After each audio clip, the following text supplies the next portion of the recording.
Hello दोस्तों, स्वागत है आपका मेरे YouTube channel most anger information में। आज मैं एक नई इन्फॉर्मेशन लेके आया हूं जो कि बार्क यानी कि भाभा एटॉमिक रिसर्च सेंटर जो वैकेंसी आई थी अप्रैल मंथ में, और उसका जो होता है एग्ज़ाम जो है अभी तक नहीं हुआ है। उसका एग्ज़ाम कब तक होगा, साथ में आपका जो सिलेबस है वो क्या है उसके बारे में मैं आपको बताऊँगा। तो चलिए वीडियो को स्टार्ट करते हैं और आपको बताते हैं सबसे पहले क्या क्या हुआ था। तो सबसे पहले जो होता है अप्रैल मंथ में जो होता है आपकी भर्ती आती है।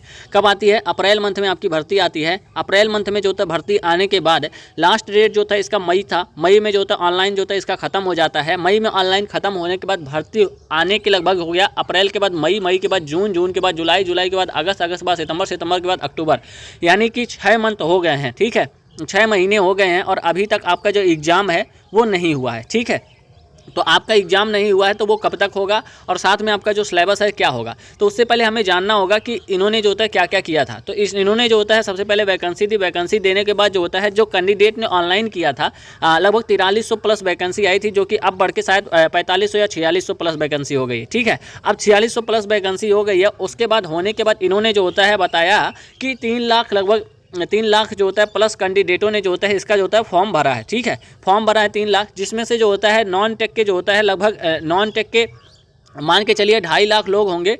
नॉन टेक के जो होता है 2.5 लाख नहीं 2 लाख मान के चलिए, और 1 लाख के समथिंग जो होता है टेक्निकल वाले होंगे। 1 लाख के समथिंग मान के चलिए 90,000। अब 90,000 जो होते हैं टेक्निकल वाले हैं, उसके बाद जो होता है बाकी नॉन टेक के हैं।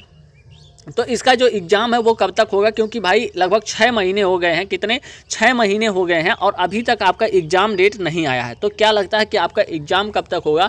तो मैं आपको एक पूरी जो होता है जानकारी दे देता हूं। जो आपका जो होता है एक बार सेंटर शेड्यूल आया था और उस सेंटर शेड्यूल में आपके जो होता है हर स्टेट के जो होता है सेंटर दिए गए थे। वो सेंटर शेड्यूल आपका सही था, लेकिन एग्ज़ाम डेट नहीं आया था। तो एग्ज़ाम डेट आपका कब तक हो सकता है इसके बारे में अगर हम बात करें तो मुझे लगता है आपका जो एग्ज़ाम है नवंबर के जो होता है फर्स्ट वीक में जो होता है आपका जो एग्ज़ाम है वो हो सकता है नवंबर के फर्स्ट वीक में। अब ऐसा क्यों मैं बोल रहा हूं, क्योंकि इतना दिन तो हो चुका है इसका। और दूसरा नंबर उन्होंने बोला था कि हम एग्ज़ाम को शॉर्टली कराएंगे। शॉर्टली मतलब 2 महीने पहले उन्होंने बताया था शॉर्टली कराएंगे, तो शॉर्टली मतलब हो गया आप शॉर्टली। ठीक है, तो मुझे लगता है फाइनली आपका जो एग्ज़ाम है वो नवंबर में होगा। अब आप बोलेंगे कि मैं आपकी बातों पे क्यों विश्वास करूं, तो अगर आप नॉन टेक की तैयारी कर रहे होंगे तो वहाँ पर आपको पता होगा कि जैसे मैंने फायरमैन का एग्ज़ाम दिया था, CISF फायरमैन का, तो CISF फायरमैन का एग्ज़ाम भी TCS कराई थी। उसके बाद जो होता है अगले मंथ ही जल्दी उसका जो होता है एग्ज़ाम जो होता है जारी हो गया। तो मैं उन लोगों को बता रहा था कि जो आपका एग्ज़ाम है वो बहुत जल्दी आने वाला है। तो वो लोग विश्वास नहीं कर रहे थे, लेकिन अचानक से उसका एग्ज़ाम डेट आ गया। उसका एग्ज़ाम डेट हुआ कितने तारीख को? 26 सितंबर को। ठीक है, 26 सितंबर को उसका एग्ज़ाम हुआ। 26 सितंबर को एग्ज़ाम होने के बाद जब CISF में और सारी भर्तियां प्रचलित हो रही थी, तो मैं लोगों को बता रहा था कि लगभग आपके 1 महीने के अंदर आपका जो दूसरा एग्ज़ाम है वो भी कंप्लीट हो जाएगा, जो कि SCM एंड ASI उसके बाद जो होता है आपका उसका था स्टेनो और ड्राइवर का था। ठीक है, और ट्रेडमैन का था। तो ये सभी भर्तियां थी जिनका मैं बोल रहा था कि लगभग 1 महीने के समथिंग में आपका जो एग्ज़ाम है वो कंप्लीट हो जाएगा। और देखिए यहाँ पे जो होता है उनका जो होता है पेपर जो है 30 से 31 अक्टूबर के बीच में जो होता है कंपनी जो होता है करा रही है। तो जो मेरी बातें हैं वो पूरी सत्य होती हैं, क्योंकि थोड़ा अनुभव तो है, और इसीलिए मैं आपको बता रहा हूं कि जो आपका एग्ज़ाम है वो मुझे लगता है नवंबर के फर्स्ट वीक में हो जाएगा। नवंबर के फर्स्ट वीक में हो जाएगा। तो आप लोग जो होता है फाइनली तैयार रहिए। अगर नवंबर के फर्स्ट वीक में नहीं होगा तो सेकंड वीक में तो फाइनली हो सकता है, क्योंकि 10 दिन पहले 15 दिन पहले कंपनी को बताना होता है, एडमिट कार्ड जारी करना होता है। तो इसीलिए नवंबर के फर्स्ट वीक या सेकंड वीक में आप मान के चलिए, क्योंकि हमें तो तैयारी करनी है। तो हमें तैयारी करने से पीछे नहीं हटना है और अपनी तैयारी को और दोगुना कर देना है, क्योंकि ये जो वैकेंसी है बार बार नहीं आती है। और ये सभी क्षेत्रों में वैकेंसी में जो होता है वैकेंसी में आपका जो होता है सिलेक्शन लेना बहुत ही बड़ी बात हो जाती है, क्योंकि इस साइड में लोग जल्दी भर्ती नहीं हो पाते हैं। ठीक है, तो आप लोग फाइनली तैयार रहिए। नवंबर के फर्स्ट या सेकंड वीक पे आपको एग्ज़ाम देखने को मिल जाएगा। अब बात रही सिलेबस की, तो सिलेबस के बारे में मैं आपको बता देता हूँ।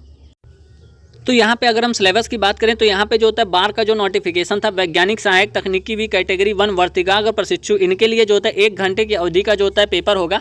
छटाई परीक्षा होगी, जिसमें 40 बहुविकल्पीय प्रश्न चुनने होंगे। प्रत्येक प्रश्न के जो होता है 4 विकल्प होंगे। प्रत्येक सही उत्तर के लिए 3 अंक दिए जाएंगे। वहीं पर गलत उत्तर के लिए 1 अंक काट लिया जाएगा।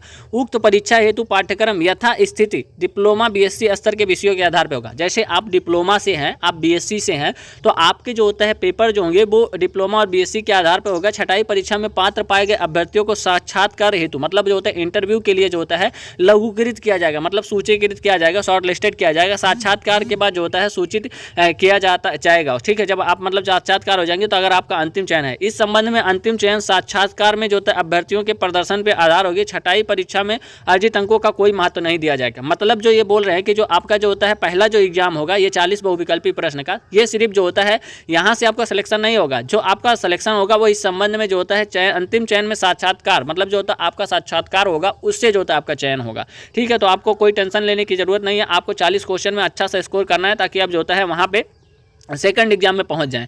उसके बाद जो होता है अगर टेक्नीशियन बी में जो होता है लोग भरे हुए हैं तो इसमें जो होता है 3 चरणों में परीक्षा होगी। एक प्रारंभिक परीक्षा होगी, एक उन्नत परीक्षा होगी, एक कौशल परीक्षा होगी। अब प्रारंभिक परीक्षा में क्या हो जाएगा, प्रारंभिक चरण 1 के लिए जो होता है संबंधित चरण 1 के लिए प्रारंभिक परीक्षा और चरण 2 परीक्षा जो होता है कंप्यूटर आधारित परीक्षा होगी। मतलब चरण 1 चरण 2 आपकी कंप्यूटर आधारित परीक्षा होगी जो एक ही सत्र में अखिल भारतीय स्तर द्वारा आयोजित की जाएगी। मतलब एक ही सत्र में अखिल भारतीय स्तर पर आयोजित की जाएगी। और जो होता है उसके बाद जो होता है चरण 2 में उन्नत परीक्षा का मूल्यांकन चरण 1 के प्रारंभिक में पाए गए अभ्यर्थियों के लिए किया जाएगा। मतलब ये बोल रहे हैं कि आप जो पहला परीक्षा और जो होता है सेकंड परीक्षा देंगे उसके आधार पे जो होता है मूल्यांकन जो होता है आपके जो होता है चरण 2 की परीक्षा मतलब जो होता है सेकंड जो होता है आपका पेपर होगा, जो आपका ट्रेड वाला पेपर होगा, उसी के आधार पे आपका सिलेक्शन किया जाएगा।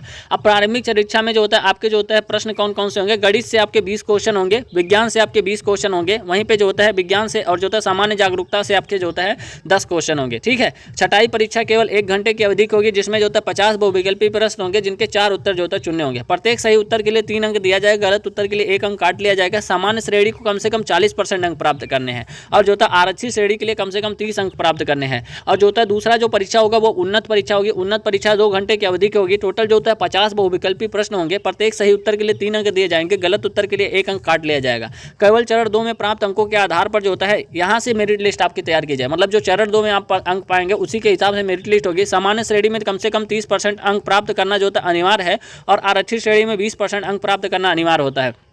तीसरा जो आपका चरण होगा वो होगा कौशल परीक्षा। तो कौशल परीक्षा में आपके जो होता है लघुकृत सूची अभ्यर्थियों में योग्य पाए गए जो होता है अभ्यर्थियों में, जैसे आपके ट्रेड में अगर 200 वैकेंसी है तो उसके 200 मतलब 4 गुना 5 गुना मतलब 800 या 1000 कैंडिडेट जो होता है कौशल परीक्षा के लिए बुलाए जाएंगे, जो कि कौशल परीक्षा में उत्तीर्ण अनुत्तीर्ण मतलब वहीं पर आपको बता दिया जाएगा कि आपका सिलेक्शन होगा या फिर नहीं होगा। तो आप लोग जो होता है फाइनली तैयार रहिए। आपका जो एग्जाम है वो मुझे लगता है नवंबर के फर्स्ट वीक या सेकंड वीक में जारी हो सकता है। तो आप जो होता है इसको पूरी जो होता है तैयारी कर लीजिए। अगर आप इसमें ढीले हैं तो उसमें जो होता है आप अच्छे से जो होता है तेज हो जाइए, क्योंकि बहुत जल्दी आपके एग्जाम देखने को मिलेंगे।